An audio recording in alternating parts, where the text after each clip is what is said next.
Hey guys, I wanted to update my review of the Panasonic LX100, and I wanted to kind of show it off in a hiking setting. So we're going to go to Harbison State Forest. It's over here in Irmo, South Carolina, near Columbia. And we're just going to put this thing through its paces. Now, my first review of this camera didn't have much footage. That's something I'd like to address today. I took this camera hiking in the Grand Canyon for a week, made it with only one battery, took a lot of 4K video, time lapses, awesome night shots. So a little history about this camera first. It was announced back in September 2014. It uses the same 16 megapixel micro four thirds sensor as the GH4. It shoots 4K video.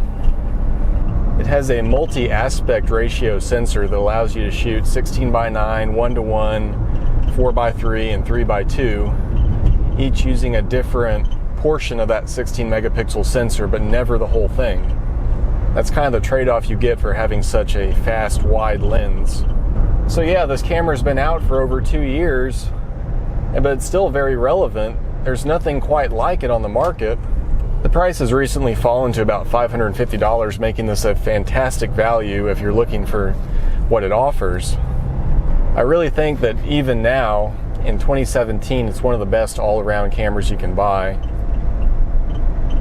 And having a great all-around camera is especially useful when you're out hiking. You don't want to carry a lot of stuff with you. You don't want to carry a lot of lenses with you. You just want one camera that can do it all. Looks pretty crowded today, guys.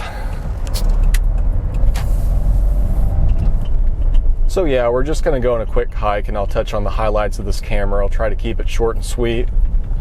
We'll talk about what I like, what I don't like.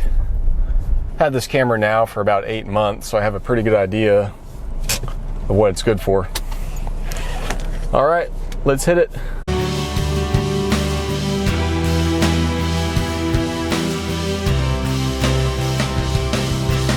So even though I have the Panasonic G85, I actually prefer the LX100 when I go hiking. Yeah, it's smaller and lighter, but the lens on this thing is a lot more flexible than the kit lens on the G85. Even though the image stabilization isn't as good and it doesn't zoom as far, you get a much faster aperture, and this gives it a lot more flexibility at night. And a decent portion of the photography I do is night photography when I go hiking. I like to get shots of the stars, the Milky Way, and having f1.7 on that wide end lets me do that.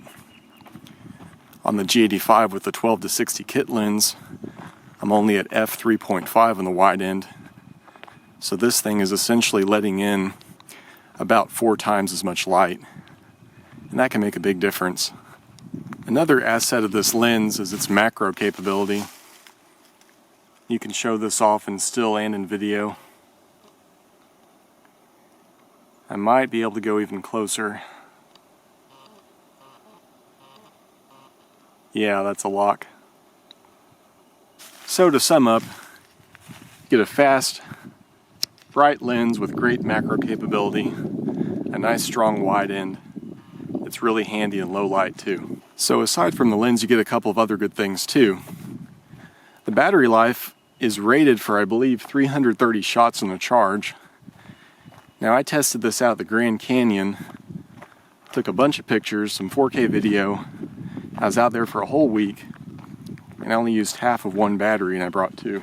You get an electronic viewfinder, which is very nice to have when you're shooting outdoors, and sometimes the sun can wash out the LCD.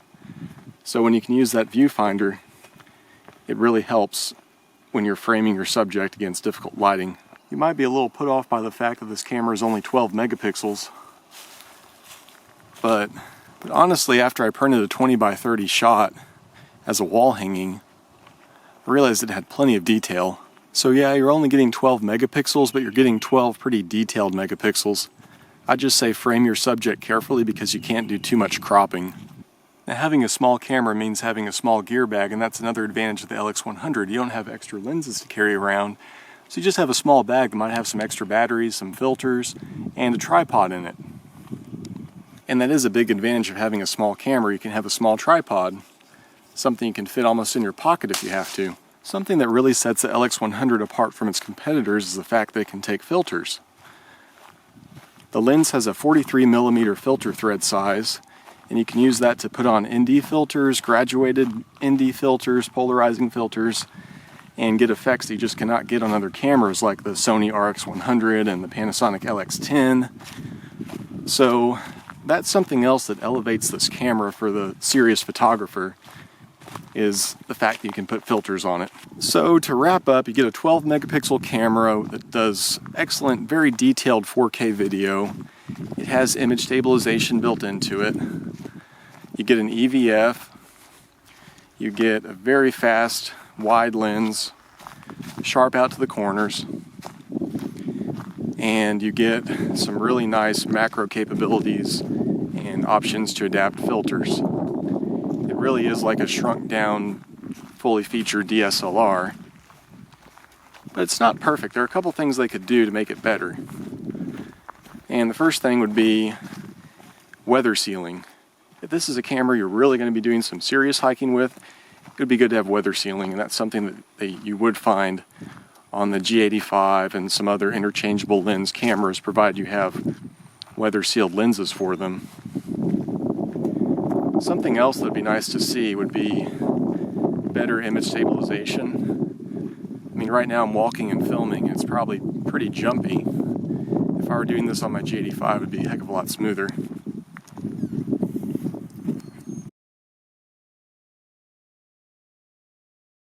Something else I'd like to see on this camera is a mic jack. Now, the built-in mics in this thing aren't terrible, but having that mic jack and having the ability to adapt a lapel mic or a Rode mic gives it a lot more flexibility, especially if you're using this thing to shoot like a trip video, that kind of thing. And lastly, I'd like to see an articulating touchscreen on this thing, similar to what Panasonic offers already on the GX85. It's slim, it doesn't stick out very far, has touchscreen, which is great for focus point selection, fast menu navigation. Just good to have. So yeah, this thing isn't perfect, but for $550 you'd be hard pressed to find something better, especially if one of your priorities is shooting 4K video. And you can shoot that 4K video without any fear of overheating like you'd have on the Sony RX100. Now, I will also add the caveat that if you want a hiking camera that does telephoto, you probably don't want to be looking at the LX100. This lens is really geared towards low light and wide end use. And that's more important for me.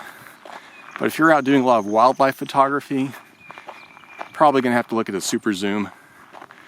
And there's not really anything out there that gets you a super fast and super long lens all in one small package. It just doesn't exist. Laws of physics don't allow for it yet. I really should revise this review to ask the question, is the LX100 the ultimate backpacker's camera? Because if I'm out hiking and I'm just out for a day, or I have access to my vehicle, I'm probably going to want to take my camera kit with a couple lenses, my G85, a nice wide prime, a fast lens, telephoto. But when you're out backpacking and you're watching every pound you're taking, the last thing you want to take is a big heavy camera kit. Even if you shoot a G85 or something with micro four thirds, you're still talking a lot of gear. So for me, the LX100 is just a great all-in-one solution. You get a good size sensor, you get a fast lens, you get 4K video. It's really a lot to work with. So I hope this was helpful. I tried to make it concise, I tried to touch on all the points. And now I'm just going to end with some samples. These are shots I've taken with the LX100 over the last 8 months. Just some of my all-time favorites. Alright, thanks for watching.